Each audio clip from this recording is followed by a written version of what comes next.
Hello students, welcome to our channel unique ABC classes. हमने last videos में modal topic start किया था। Model क्या हैं, कौन सी भाषा से लिए गए हैं और ये क्या कार्य करते हैं एक पर्सन के लिए, एक स्पीकर के लिए, कितने प्रकार के होते हैं, उनमें से प्योर मॉडल कौन से होते हैं और मार्जिनल्स कौन से होते हैं, हमने ये सभी पढ़ा। और उसमें से हमने प्योर मॉडल से स्टार्ट किया। प्योर मॉडल में हमने फर्स्ट कैन और सेकंड कुड हम लास्ट वीडियोस में पढ़ चुके हैं। इस वीडियो में हम नेक्स्ट पढ़ेंगे। हम लास्ट क्लास में कैन और कुड दोनों मॉडल्स को पढ़ चुके हैं डिटेल में। थर्ड हमारा जो आज का मॉडल है, हम शुरू करते हैं मी से। मी मॉडल का हम डायरेक्टली अगर मीन या यूज समझें तो संभावना के लिए होगा। मे का अर्थ ही संभावना के लिए किया जाता है। फर्स्ट ऑफ ऑल हम इसके यूज के लिए यूजेस हम करेंगे, तो यूजेस में हमारा जो फर्स्ट यूज होगा वो होगा, इसका यूज ऑप्टेटिव सेंटेंस में किया जाता है। मी का यूज ऑप्टेटिव सेंटेंसेस में किया जाता है। अब ऑप्टेटिव सेंटेंसेस क्या होते हैं? ऐसे सेंटेंस जिनमें किसी पर्सन के लिए विश किया जाए, कर्स किया जाए या ब्लेस किया जाए। ऐसे सेंटेंसेस जिनमें विश किया हो, कर्स किया जाए या ब्लेस किया जाए, वो सेंटेंसेस ऑप्टेटिव सेंटेंस कहलाते हैं। और इन सेंटेंसेस में मे का यूज करते हैं। एज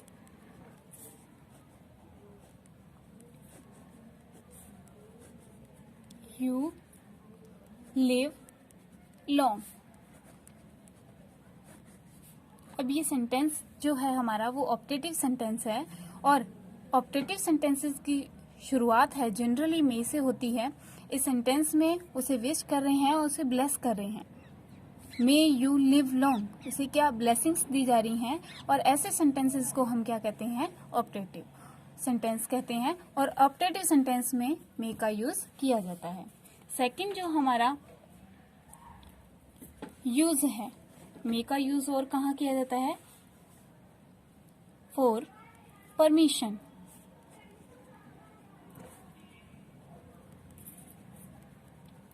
फॉर परमिशन हम मे का यूज करेंगे। अब मे का यूज करेंगे, लेकिन परमिशन के लिए हमने लास्ट क्लास में कैन का यूज भी किया था। तो हम कैसी परमिशन हो जिसके लिए हम मे का यूज करेंगे? लास्ट वीडियो में हमने देखी थी कि जो हमारी परमिशन है वो दो प्रकार की होती है, formal permission and informal permission. अब हमने पढ़ा था कि इनफॉर्मल परमिशन अनौपचारिक, फॉर्मल परमिशन औपचारिक परमिशन। औपचारिक तो फॉर्मल परमिशन के लिए हम मे का यूज करेंगे और इनफॉर्मल परमिशन के लिए हम कैन का यूज करेंगे। तो यहाँ पर हम मे का यूज कौन सी परमिशन के लिए करेंगे? फॉर्मल परमिशन के लिए। इट मीन्स हम नॉर्मली लैंग्वेज में समझें तो फॉर्मल परमिशन कौन सी होगी? जिसे हम विदाउट हेजिटेशन किसी के भी सामने प्रेजेंट कर सकते हैं। विदाउट हेजिटेशन, बिना संकोच के। As I come in sir.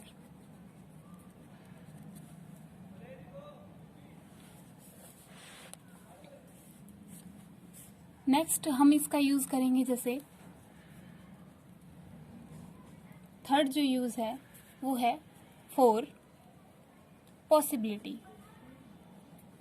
जो मे का मेनली जो मीन निकलता है या अर्थ देता है मे, उसके लिए हम करेंगे पॉसिबिलिटी के लिए। लेकिन हमने लास्ट वीडियो में पढ़ा था कि पॉसिबिलिटी के लिए भी हम कैन का, मे का, माइट का और शुड का यूज करते हैं। तो मे का हम पॉसिबिलिटी कैसी हो जब हम मे का यूज करेंगे? तो हमारे पास जब लो पॉसिबिलिटी दी गई हो, कैसी पॉसिबिलिटी हो? लो पॉसिबिलिटी हो या डाउटफुल पॉसिबिलिटी हो।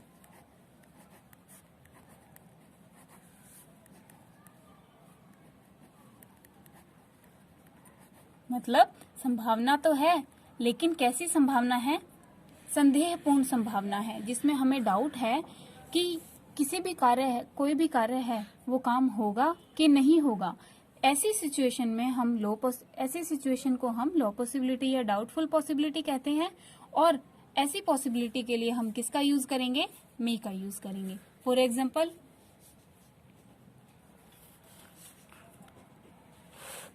देयर इज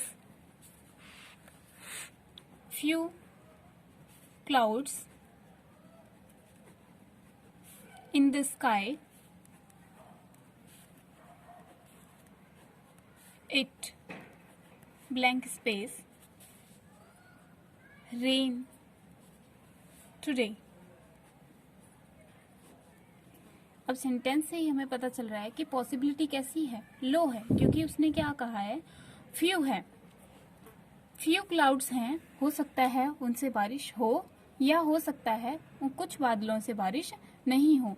जब दोनों ही सिचुएशन बनती हैं किसी भी कार्य के होने की और नहीं होने की, तब हम ऐसी पॉसिबिलिटी के लिए मे का यूज करते हैं। तो इस सेंटेंस में हम किसका यूज करेंगे? मे मॉडल का यूज करेंगे।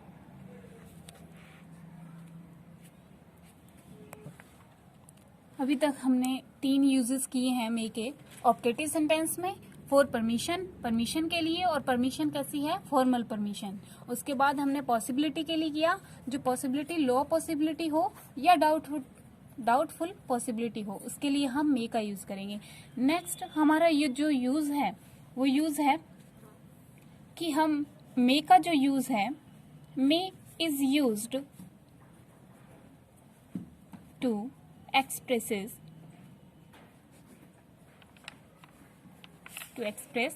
possibility in affirmative sentences। हमने ऊपर यही पढ़ा, ऊपर वाला जो यूज किया था हमने थर्ड में, कि पॉसिबिलिटी के लिए करते हैं, लेकिन वो पॉसिबिलिटी के लिए करेंगे, लेकिन इसके साथ ही पॉसिबिलिटी का जो सेंटेंस है वो कैसा हो? एफर्मेटिव हो। सकारात्मक वाक्यों में ही हम किसका यूज करेंगे? मे का यूज करेंगे। अगर हमारे पास एफर्मेटिव सेंटेंस नहीं है और नेगेटिव सेंटेंस दिया हुआ है, नेगेटिव सेंटेंस या इंटेरोगेटिव सेंटेंस दिया है, तो हम इसे ब्रैकेट में लिख सकते हैं कि अगर हमारे पास इंटेरोगेटिव सेंटेंस हो, इंटेरोगेटिव या नेगेटिव सेंटेंस हो, तब हम पॉसिबिलिटी के लिए, फॉर पॉसिबिलिटी के लिए हम कैन मॉडल का यूज करेंगे। और अदरवाइज अगर हमारे पास सेंटेंस एफर्मेटिव है तब हम मे का यूज करेंगे। Okay, for example, his house is open, he blank space be at home. अब ये जो सेंटेंस है वो हमारा कैसा है? एफर्मेटिव सेंटेंस है, और पॉसिबिलिटी दी जा रही है कि उसका जो घर है वो खुला है और हो सकता है वह घर पर हो। इसीलिए हम यहाँ पर मे मॉडल का यूज करेंगे।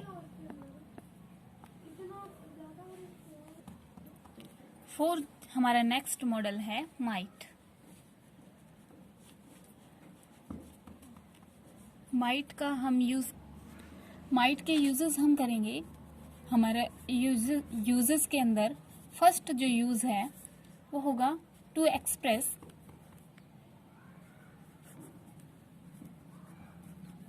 Remote possibility.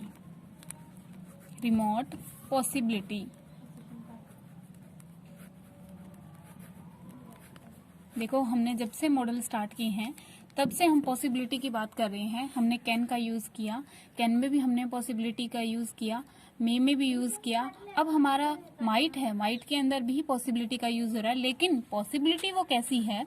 रिमोट पॉसिबिलिटी है। रिमोट पॉसिबिलिटी का मीन क्या होता है?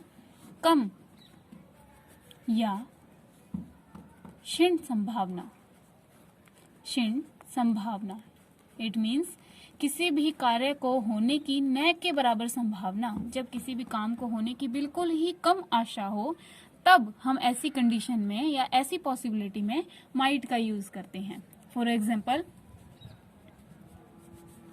There are few clouds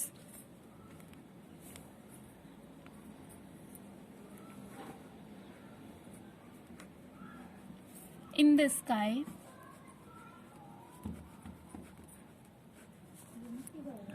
it blank space rain। अब जो ये सेंटेंस है इसके अंदर कह रहा है कि कुछ क्लाउड्स हैं आसमान में और उनसे बारिश हो सकती है, लेकिन जो क्लाउड्स हैं उनकी संख्या कितनी है या उनकी मात्रा है फ्यू, बहुत ही न के बराबर है, बहुत ही कम है। तो हम ऐसी कंडीशन में क्या यूज करेंगे? माइट यूज करेंगे, क्योंकि किसी भी कार्य को होने की जब बिल्कुल ही कम संभावना हो या रिमोट पॉसिबिलिटी हो तब हम किसका यूज करेंगे? माइट मॉडल का। नेक्स्ट यूज जो है, सेकंड यूज है might is used. Might is used to show purpose in the past tense। जिस तरीके से हम जहाँ कैन का यूज होता है हम उसे पास्ट टेंस में कुड का यूज करते हैं, वैसे ही जहाँ हम मे का यूज करते हैं वहीं जब वो सेंटेंस पास्ट टेंस में यूज होगा तब हम मे की जगह पर माइट का यूज करेंगे। फॉर एग्जाम्पल, वी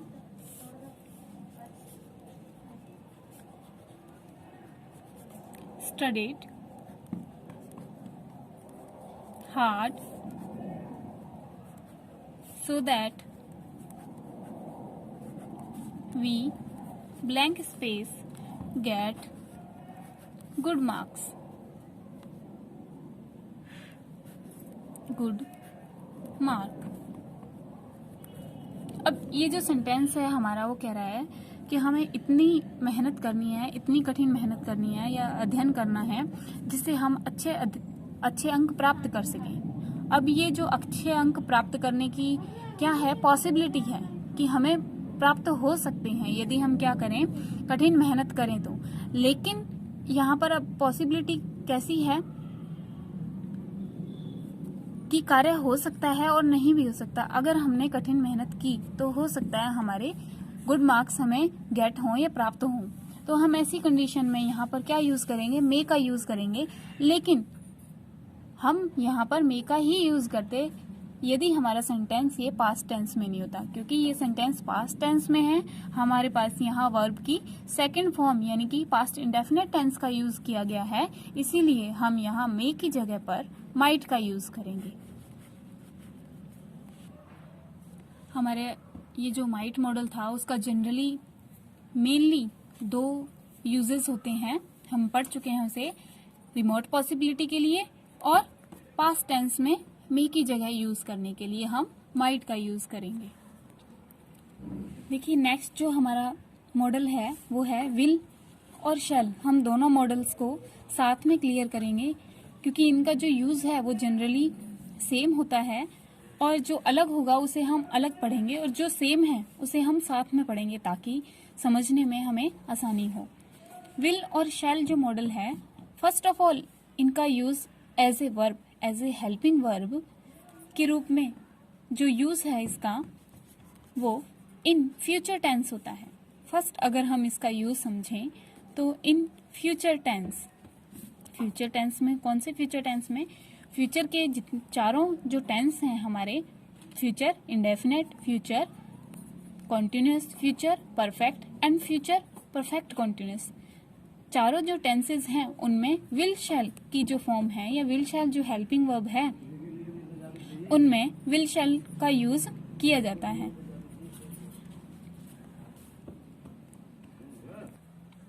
हमने कहा कि विल और शैल दोनों का ही यूज फ्यूचर टेंस में होता है, फ्यूचर के चारों टेंसेस में यूज किया जाता है। लेकिन हम फ्यूचर टेंस का जो यूज है फ्यूचर टेंस में विल और शैल कहाँ यूज करेंगे, या विल कहाँ यूज करेंगे या शैल कहाँ यूज करेंगे। तो एक हमारे पास है first person, second person and third person. 3 प्रकार के पर्सन होते हैं। फर्स्ट पर्सन में हमारे पास आई और वी, दोनों की पूरी फैमिली, जिसे हम नॉर्मली में हम फैमिली बोल सकते हैं। सेकंड पर्सन में यू एंड थर्ड पर्सन में ही, शी, इट, ही, शी और इट, और लास्ट है हमारा दे।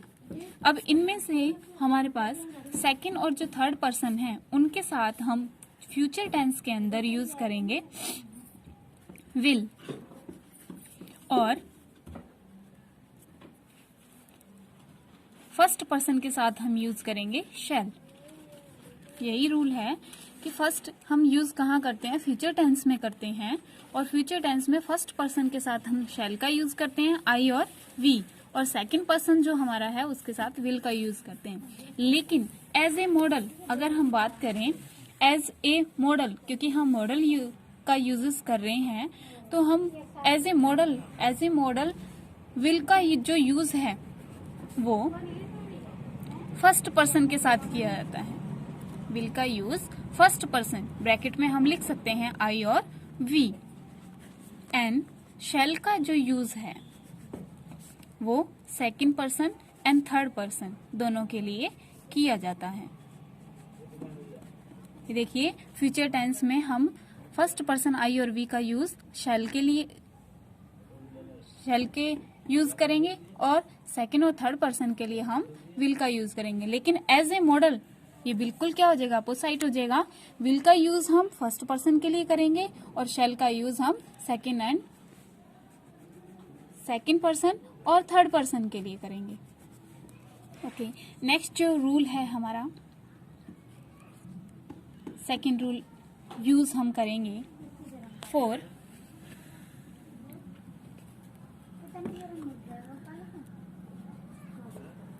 रिक्वेस्ट इन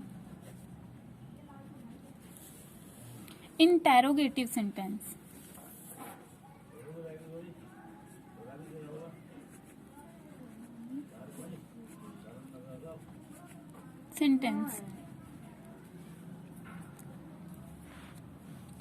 अब विल का हम यूज करेंगे, किसका यूज करेंगे, विल का, ओनली विल का यूज करेंगे हम। इंटेरोगेटिव सेंटेंस हो, और इंटेरोगेटिव सेंटेंस कैसा हो, फॉर रिक्वेस्ट के लिए, रिक्वेस्ट की गई हो जिसमें, for example you borrow me some books, क्या तुम मुझे कुछ बुक्स उधार दोगे। अब ये सेंटेंस रिक्वेस्ट की गई है और सेंटेंस कैसा है, इंटेरोगेटिव, लास्ट में हमारे पास साइन ऑफ इंटेरोगेशन भी लगा हुआ है। तो ये इंटेरोगेटिव सेंटेंस है, इसीलिए इसमें किसका यूज होगा, विल का यूज होगा। हम इसी के अंदर जो हमारा नेक्स्ट रूल है, नेक्स्ट जो यूज है, थर्ड जो हमारा यूज है, वो हमारे पास 4 कंडीशंस हैं, स्थितियां हैं, 4 कंडीशंस हैं हमारी, जिनके लिए हम शैल और विल दोनों का ही यूज करते हैं। एज ए मॉडल हम फर्स्ट पर्सन के साथ में विल का यूज करेंगे और सेकंड और थर्ड पर्सन के साथ हम शैल का यूज करेंगे। लेकिन वो कंडीशंस हैं, कौन कौन सी हैं, जिसके अंदर हम फर्स्ट जो हमारी कंडीशन है वो है प्रॉमिस।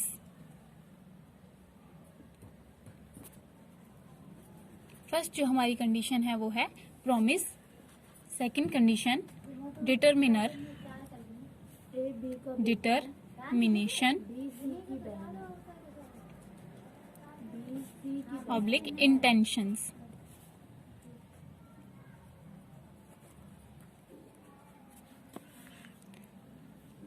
And threat. ये जो हमारी कंडीशंस हैं, promise, determiner, intention and threat. Promise Hindi में जिसे हम वादा या वायदा कहते हैं। डिटरमिनेशन दृढ़ निश्चय। दृढ़ निश्चय, इंटेंशन इरादा, और थ्रीट का मतलब धमकी। इन कंडीशंस के लिए, इन सिचुएशंस के लिए हम विल और शैल दोनों का ही यूज करेंगे। For example, I slap you if you make a noise again.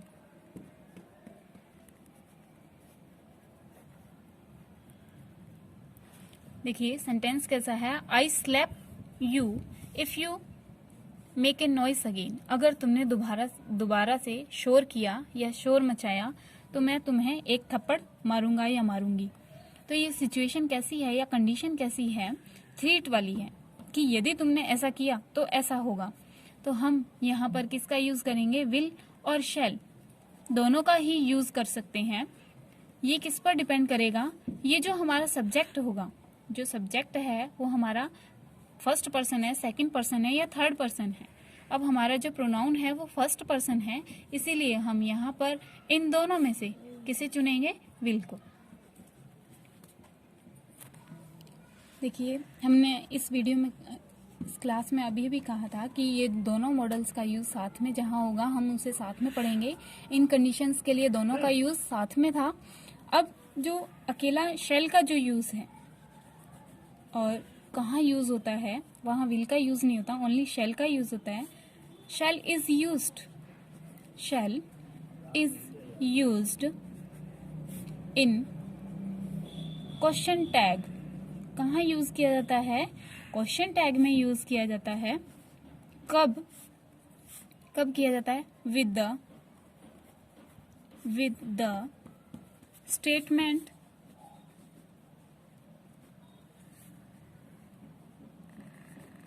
Starting